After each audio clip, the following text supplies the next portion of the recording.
Cette femme ne joue pas à se faire peur. Elle est en cours de thérapie pour soigner sa phobie des araignées grâce à un jeu en réalité virtuelle.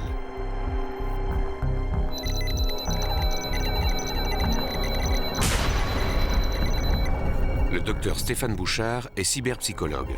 Si on regarde celle qui est à droite, là, la petite araignée qui est là-bas, peux-tu t'approcher un peu? Un peu, oui. OK. Bravo.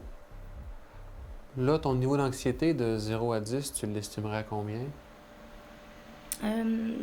Environ 9, là. Parfait.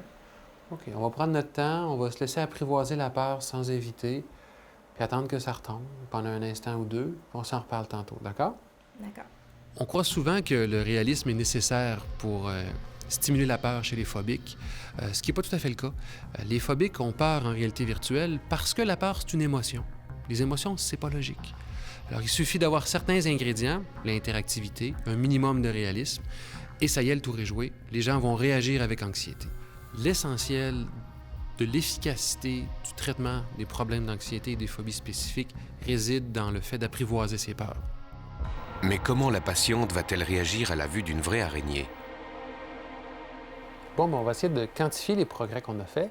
Alors, il y a 6 semaines, en début de thérapie, tu refusais même de venir ici, même si la tarentule était à 3 mètres de toi. Là, maintenant, j'aimerais ça que tu puisses la faire avancer le plus près possible en appuyant sur le bouton. OK.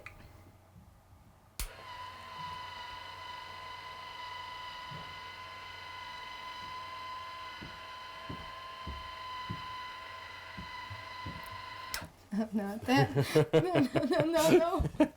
Non, t'es recul. Dans ces jeux modifiés, le personnage principal est le patient, qui ne combat pas un ennemi, mais sa peur. Le principe est de l'exposer graduellement à des situations de plus en plus phobiques. Grosse amélioration depuis le début. Si tu voulais, est-ce qu'on pourrait peut-être même penser l'écraser? Oui. OK. Prendre un magazine à côté, puis juste à y aller. OK.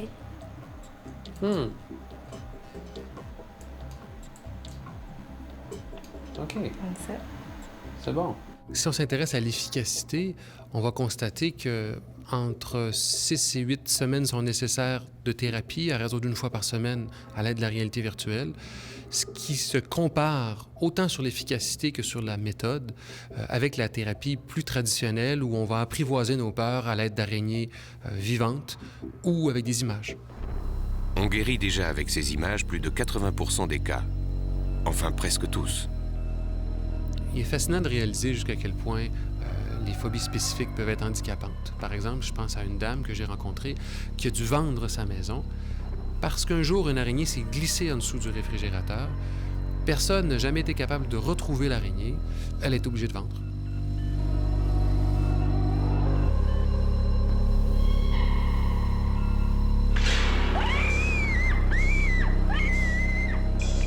Les origines de la peur de l'araignée sont souvent multiples.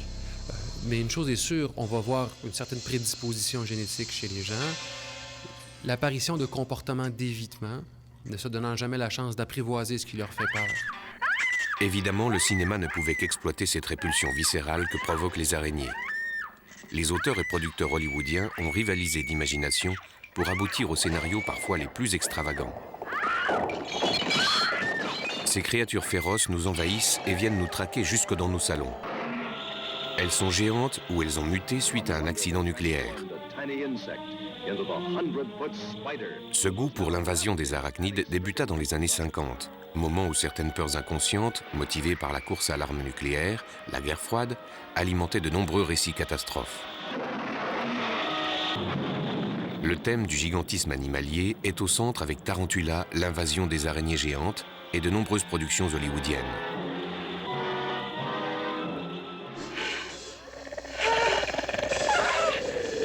Des araignées qui terrorisent et qui tuent, de quoi alimenter nos pulsions morbides. Une source inépuisable de frissons devant nos yeux.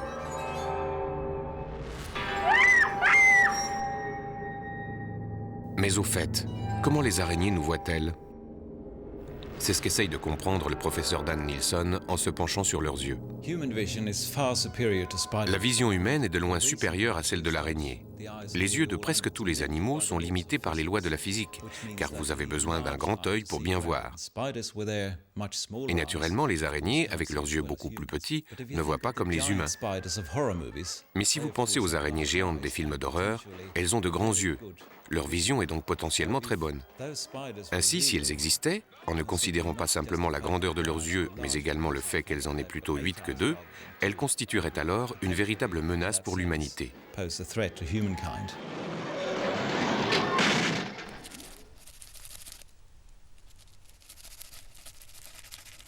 Dan Nilsson n'a cessé d'améliorer ses appareils optiques à partir d'une idée simple. L'araignée, comme les chats, dispose d'une rétine particulièrement réfléchissante. Ce que l'araignée voit se réfléchit sur la rétine même faiblement.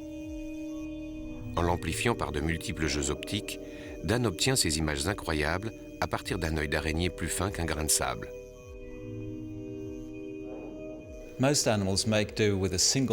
En principe, les animaux se débrouillent avec 2 yeux. Les araignées sont une exception.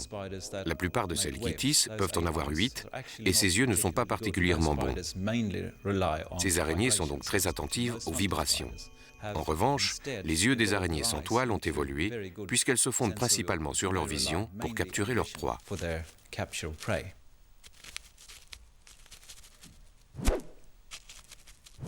Les araignées qui ne tissent pas sont capables de faire des bonds spectaculaires, jusqu'à 50 fois leur taille, pour capturer leurs victimes. Les araignées sauteuses voient 8 fois moins bien que nous avec nos yeux. La différence est faible car de nombreux insectes voient 100 fois moins bien que nous et souvent encore moins.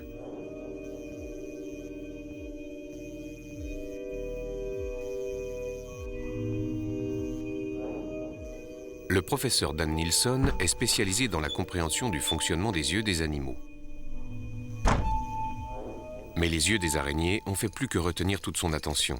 D'ailleurs, il n'hésite pas à utiliser le microscope électronique pour pouvoir observer les yeux dans les yeux, ces aliens ainsi grossis plusieurs milliers de fois. De nombreuses espèces d'araignées ont 8 yeux, mais certaines ont la particularité de n'en avoir que 2, 4 ou 6. Le nombre d'yeux peut également changer lorsque l'animal devient adulte et selon son mode de vie. En grossissant des milliers de fois, Dan obtient une vision cauchemardesque de leurs globes oculaires, qui n'est pas sans rappeler les films de série B.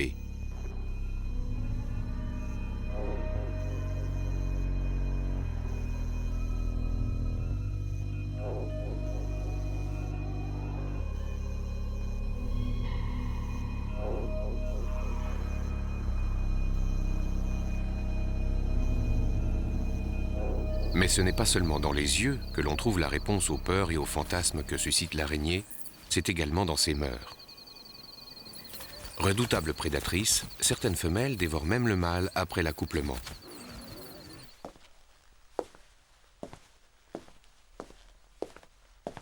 L'écrivain Michel Cazenave s'intéresse à l'influence des mœurs des araignées dans le cinéma et la littérature qu'il essaie de faire partager.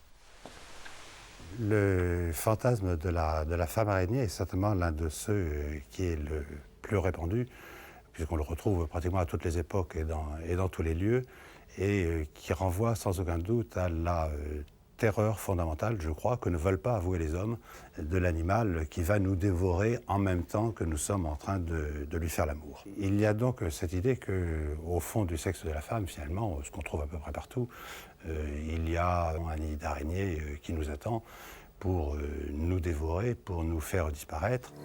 Ah, c'est pas drôle.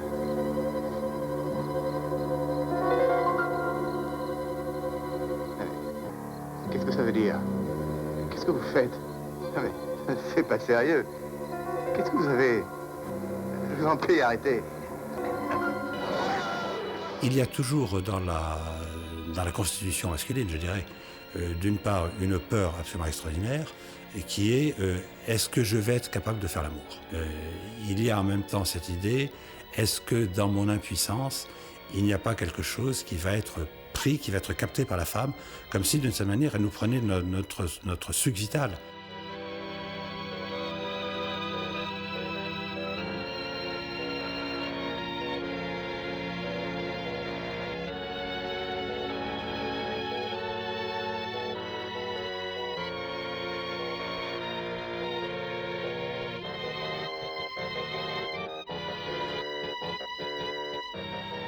Ce qui est assez étonnant, c'est que l'araignée a l'air d'occuper les rêves ou les fantasmes de toute l'humanité, absolument partout.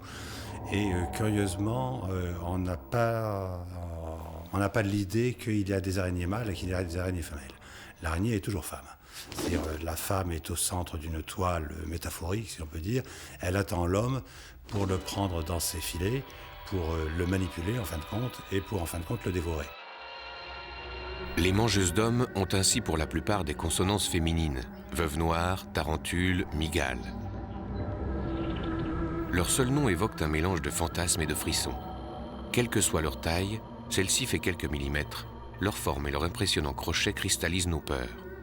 En effet, grossies plusieurs centaines de fois au microscope électronique, les plus petites araignées de notre quotidien ressemblent à la plus terrible des mygales. Pourtant, sur 45 000 espèces d'araignées répertoriées à ce jour, seule une petite dizaine représente un réel danger pour l'homme. La mygale atrax est considérée comme la plus dangereuse. En Australie, on dénombre de plus en plus de cas de nécrose de la peau et de gangrène liés à la morsure de cette araignée. Cette espèce très agressive n'est pourtant responsable que de 13 décès entre 1927 et 1985, date à laquelle un antidote fut mis à la disposition des hôpitaux. Cependant, aujourd'hui encore, ces morsures peuvent causer des dégâts presque irrémédiables sur la peau. Les atrax sont sûrement parmi les plus dangereuses araignées du monde. Leur venin attaque directement notre système nerveux et peut entraîner la mort entre 15 minutes et au plus tard 3 jours après la piqûre. Le venin a 2 rôles, tuer, mais également dissoudre l'intérieur de la victime pour permettre à l'araignée de l'absorber à la paille comme un milkshake. Les Australiens ont appris à vivre avec les atrax, mais beaucoup peuvent les confondre avec d'autres espèces.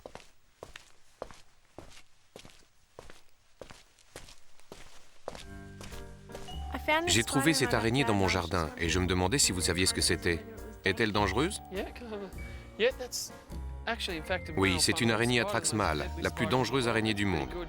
Surtout faites attention quand vous jardinez. Et si vous en attrapez d'autres, il faudra nous les apporter.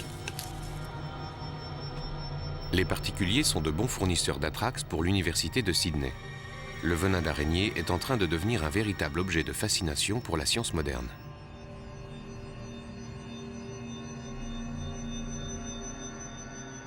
Le venin des araignées atrax nous intéresse beaucoup parce qu'il contient près de 600 composants, dont certains très toxiques pour les insectes. Ainsi, ces composants ont un grand potentiel comme insecticides parce qu'ils sont très sélectifs.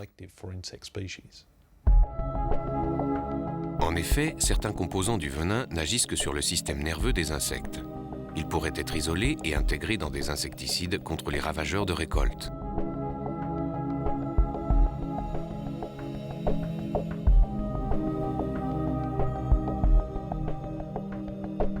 Des chercheurs israéliens ont également démontré que le venin d'atrax provoque systématiquement des érections sexuelles prolongées.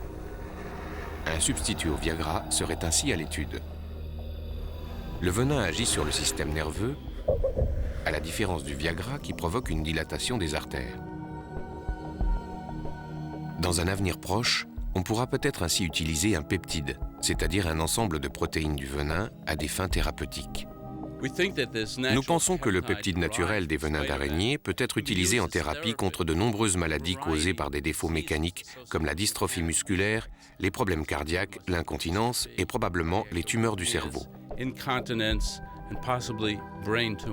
Le Dr Sachs, chercheur américain, est en effet déjà parvenu à reproduire ce peptide, code MTX4, contenu dans le venin de la tarentule. Ce peptide semble particulièrement efficace pour régulariser le rythme cardiaque. Ok, voilà Tom, je vais envoyer un peu de MTX4 et nous allons voir ce qui se passe.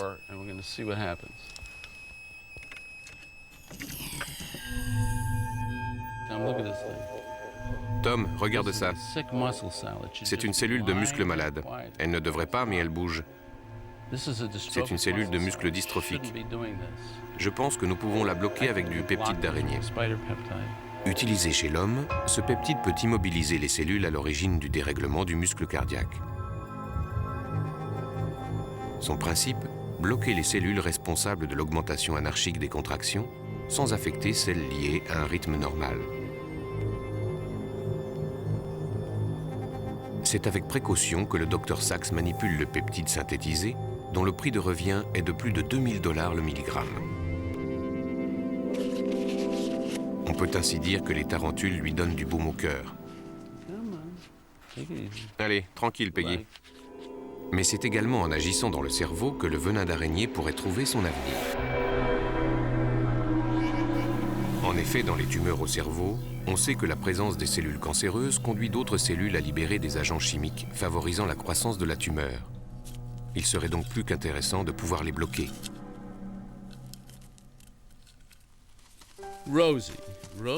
Rosie, la tarentule, c'est notre animal de compagnie.